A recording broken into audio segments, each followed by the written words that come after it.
Loha am'izao tsy azo lavina zany be de be ihany ny fahatarana satria anatin'ny fanavaozana zany zahay ary be de be many taratasy isan-karazany ato efa potiky anisan'ny manavao izahay no sady manavao no sady mandray vahoaka zany ny antony anisan'ny fahatarana fa igny miankina amin'ny enti-managna ihany zany agnatin'izay ny enti-managna materialy agnatin'izay ka ny olona zay anao le asa ary ny zavatra mazava tsara fa ny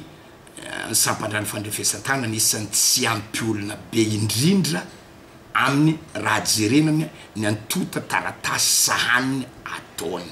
asa izay anisany olana anay izay zavatra zay zany ary miezaka zany zahay amin'ny informatisation modernisation zay zavatra zay mba azahoagna ny tanjo alakilaky ny famatsiana na hoe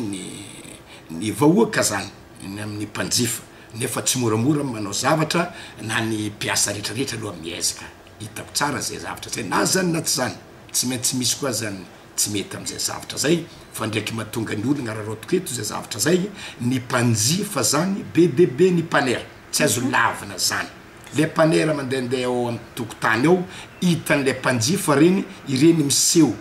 mahay ny zavatra rehetrarehetra ato manatony agny izy ka indraindray mahatonga ny olona mipetraka ato amin'le ato ka noho zany miangavy ny mpanjifa rehetrarehetra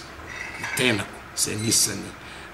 lohalahary agnatin'ny fandrefesan-tany ny mba anatona ny olona tokony mahavita azy amin'ilay izy ary ny sarany zavatra rehetrarehetra zay ato dia misy taratasy fanamarina zany